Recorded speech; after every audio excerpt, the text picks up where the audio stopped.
is another item I found in the bin. And it came out, and this is it. Take a look. Look at it. What is it? What is it? Well, it's one of my favorite musicians.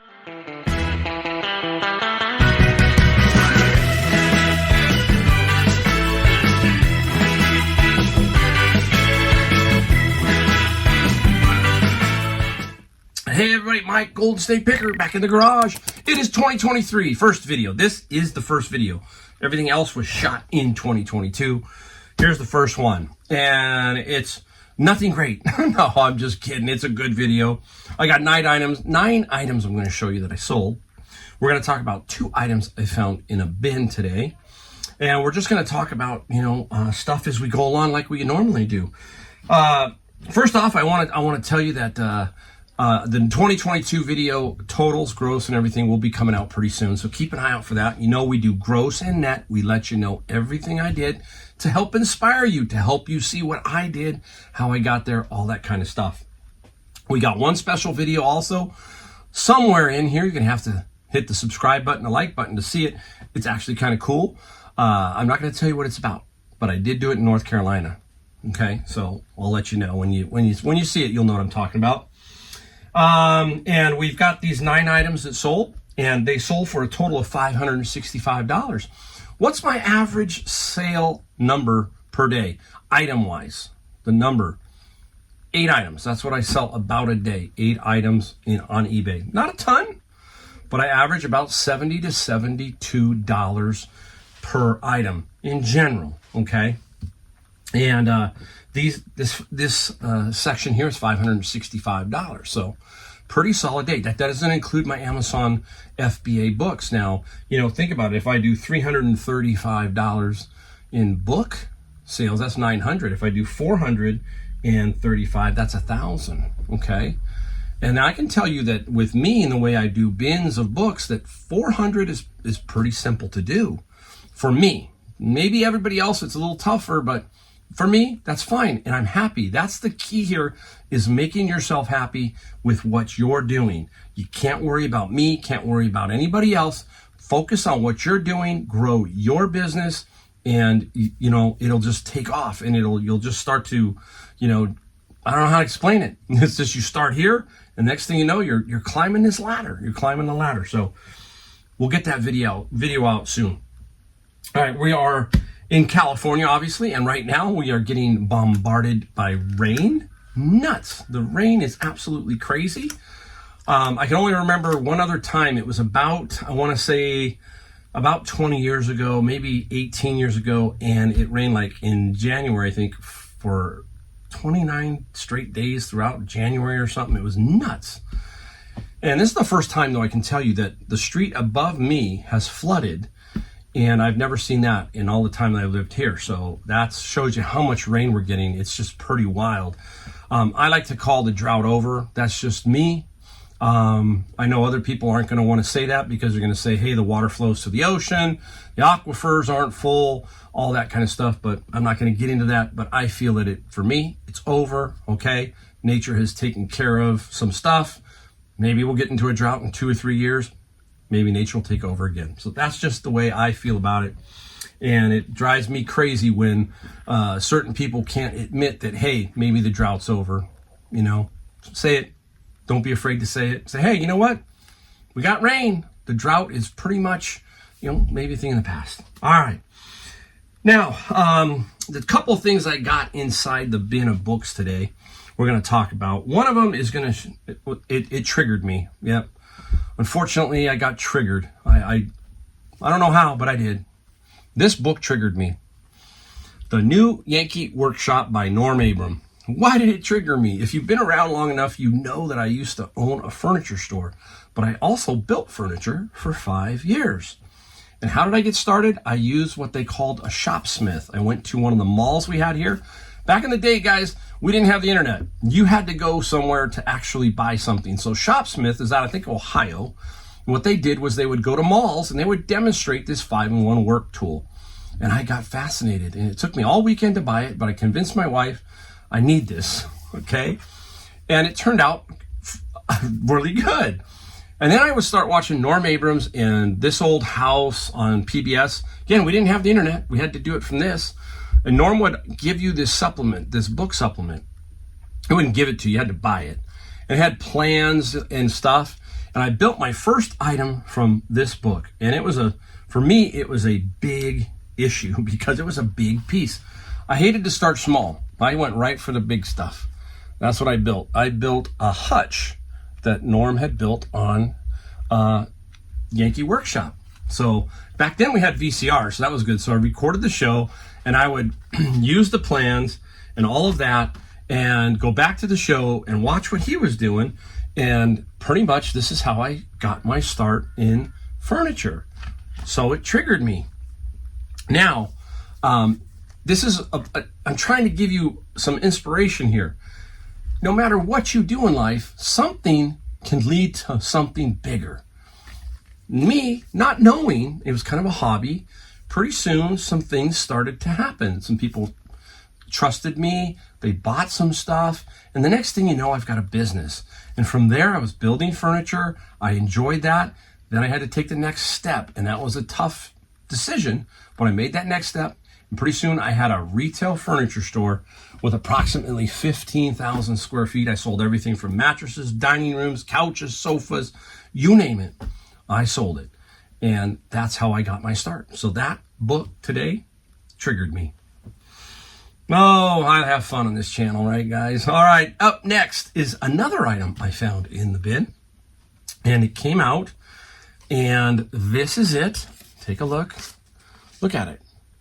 What is it? What is it? Well, it's one of my favorite musicians, Stevie Ray Vaughan. I also love Jeff Beck. Stevie Ray Vaughan lost his life in a helicopter accident, leaving a concert, I believe is what happened. And he's been gone since the 90s, I think. It's hard to believe how long he would have, man, Stevie Ray Vaughan would have been just flat out amazing for 30 more years. Amazing, amazing guitar player and Double Trouble.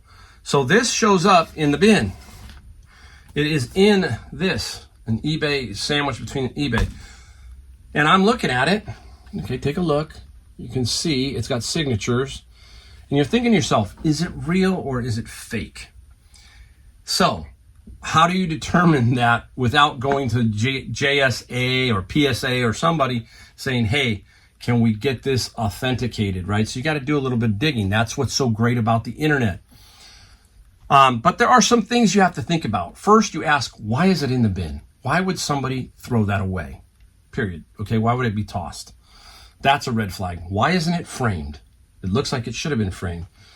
It looks like, why wasn't, if the signatures were here and they did it at this concert, which was back, I think, in 1989, why wasn't there an original poster that was signed?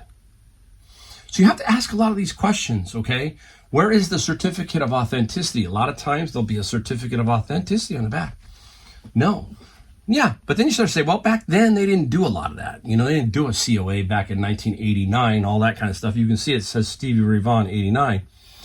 Now, it took me a while, but a friend of mine helped me, and we found it. We found it. I'm going to put it up here. This is fake, okay? Again, you almost have to assume a lot of this stuff is fake. It's just the way society is. So this is available on Etsy for like $39.95. But I can tell just by the eBay tape, I think this yellowish eBay tape, this had to be, you know, around for a little while. And the way I look at this, I don't know if how many of you have been to Vegas or you have one of these places in your neighborhood or maybe a mall. You walk in and they've got like these huge mounted, beautiful, sometimes you see it on Pawn Stars the way they mount them. And it's beautiful stuff of signatures of a bank check from Bob Hope or something. And it's all like fancy done. And they say, oh, we want $8,000 for it, right? I think there was a scandal even about one of these companies that all that stuff was pretty much fake.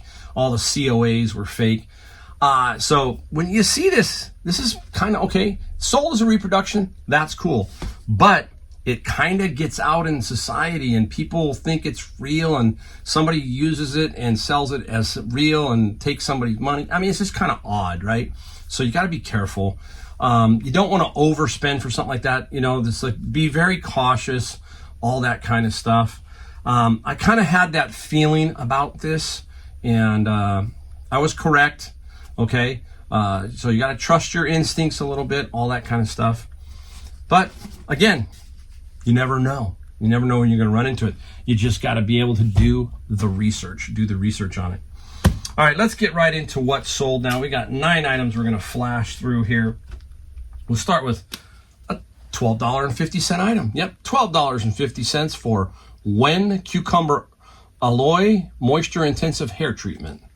All right, this here sold for $12.50 plus free shipping. I got this at a garage sale with some shampoo. The shampoo and a bunch of other stuff. I mean, I made good money. I only paid like $5. She let all this stuff go for like $5. And the shampoos go from like $25 to $35. So, hey, this is pure profit. Just, you know, put it in some bubble wrap, put it in a little poly, and off it goes. Off it goes. All right, let's take a look at a Bible here. Now, this one here is the Thompson Chain Reference Bible in pretty rough shape. Okay, got a problem there. Just in you know, the pages are just worn. Some dog ears. There's a name on it.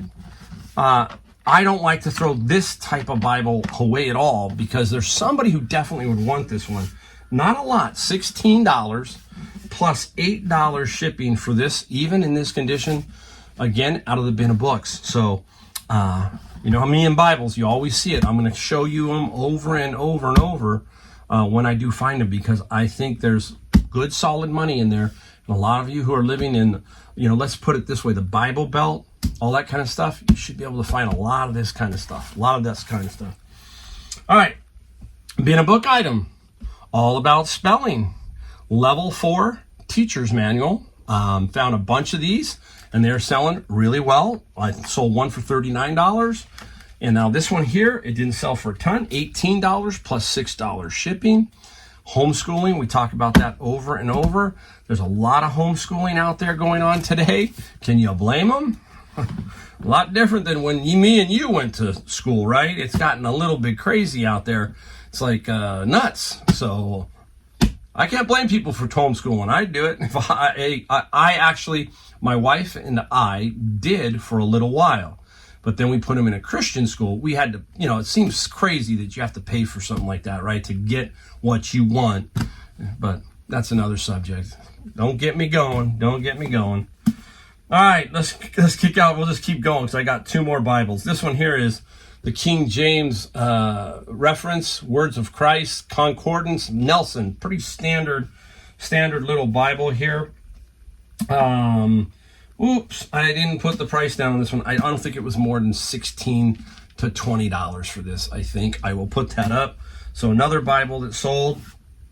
And let me go right to this one. Now, this one is a little bit more different. It comes in a slip case. There it is, New Testament Red Letter Edition. I believe this is a Catholic one. And you can tell, I believe, by the Catholics ones, they will have it sort of like this. And it'll tell you, Catholic Book Publishing Company.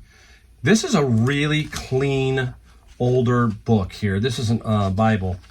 I'm trying to find the year on it, and I'm probably not going to, but I believe it was 1950. 1950, it is, 1950. Very clean. The edges, look at that, all red letter. Beautiful, beautiful New Testament in a slip case.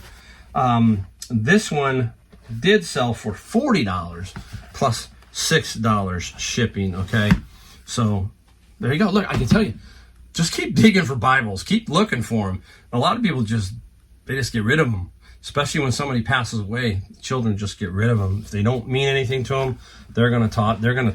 They're gonna get rid of them. All right, let's go into this one. If you remember, I did I found a huge lot of Apple software, and really cool. Anything Apple related, vintage, older, especially the software, if you can find a lot of it, you can make some good money. This is Rendezvous with Rama, Arthur C. Clarke. And for all you young people out there, this is, look at how cool, right? Very, very cool the way this whole thing kind of opens up. And it is, I believe this is 5 1/4 floppy, all of it is. Look at that, 5 1/4 inch floppy drives, okay? But those old computers, you know, they like, hey, there's a lot of techies out there that like that. And this particular piece of software sold for $40 plus $8 shipping. So super, super fine. I've still got a few pieces left. I've sold several for over 100, 1 or 2 over 200. Super nice. Excuse me there. Now, we are going to go into another Bible related item, but this came out of a bin of books. I had it for a little while. The sales of this is not strong, but you got to be a little patient when you talk about that, right? Just let it sit around. This is a 2-volume set, the Oxford Encyclopedia of Bible and the Arts. 2-volume set, okay? There is volume 1 and volume 2. And you'll be amazed, okay, like I said, and it's right out of St. John's Parish Library. Both of these sold for $200 plus $14 shipping. I can't tell you how many garage sales I've went to and found stuff like this. Book sets and expensive ones that have sold for $300, $400, $500 just because people are getting rid of them. Even if you pay $30 and you know they're going to sell for $400 or $500, you grab them. You know, obviously, right? You grab them, and it's super, super, super nice. I love that kind of stuff. I mean, that's why it's so fun, right? I miss garage sales right now. It's winter. Everybody thinks California, we have garage sales year round. Well, we can, but when it's raining and it's still cold, it does slow down. So I'm looking forward to spring and, man, garage sales, right? Tell me if you love garage sales or thrift stores more, or flea markets, which you like. Put a comment down below and let me know, okay? All right. Now, here is something out of the bin of books. This is The Adventures of Tintin. Many of you are going to know Tintin, right? There was a cartoon, and look at this. 6 of them, okay? Found them in the bin of books. I find them all. I don't find them a lot, but I do find them. And Tintin sold for $33 plus $8. All right. Hey, little coughing spell. Had to stop. Let's get into the last 2 items that I sold. And we're going to get into anime, all that kind of stuff. Remember what else I said? Anime, manga, all that stuff is red hot. It just sells and sells and sells. I mean, I love finding that. I think that's one of my favorite things to find besides record albums. I love doing LPs and albums, but I think my next is manga and anime, that whole stuff. And I got Akira, so you remember I got a bunch of this stuff from Savers. And this other thing here was from Savers too at the same time. Somebody dumped all this off. Now this is there's 1 through 38, but I didn't have 1 through 6.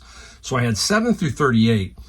And I knew that the 30s would sell individually and the others I had to lot up with. And a 38 is the most expensive, about $250 to $350. But this is number 33 and number 34. Someone gave me an offer for both of them. And I got $66 plus $9 shipping, 66 plus 9. And what did I pay? Remember, all of these were $249. And it was Senior Tuesday, so I got 30% off. And what Savers does is every 5th one, so you buy 4, the 5th one is free. So it basically knocked my cost down to $1.50 per book, okay, on this. And you're going to see it in the next one. So really, really cool. Sometimes I wonder if Savers shouldn't put some of this stuff out on Senior Tuesday, because basically they're losing 10%. You can use a 20% coupon, but on Senior Tuesday, it's 30% off your total, whereas 20% coupon is the first 100. The way around that is you ring 100, use 1 coupon, ring the second 100, do the second coupon. So there's a way around it. All right, up next, the last item, 14 of part 3 of Dragon Ball. This is a Viz comics, and there are 14 of them. Got them out of that same thing, out of Savers. So these were $1.50 each. So let's call it $21 for 20 of them, or for 14 of them, 21 basically. We sold this one volume set for $140 plus $14 shipping. And I've had, if you remember, I had like 90 plus of these, I believe. And I've already sold about 3 or 4, and they've all sold for over $140. So really, really nice. That's why I tell you, manga, anime, books, Bibles. I've got so much stuff, and it's so fun to find this stuff and sell it, guys. You just got to keep digging, keep grinding. 2023 is going to be a good year for everybody. It's going to be a good year. I can feel it. Yeah, things are going to get tricky with inflation and all this other stuff, all that noise around us. Block that noise out. You got to just block that noise and focus on yourself, your family, everything like that. Make your process work. Look at your vision for the long term. Keep your eyes on that. Make it work. You can. All right. All right, guys. Thanks for watching the video, and we'll be back with more videos. It's going to be a great year, 2023. See ya in the next video.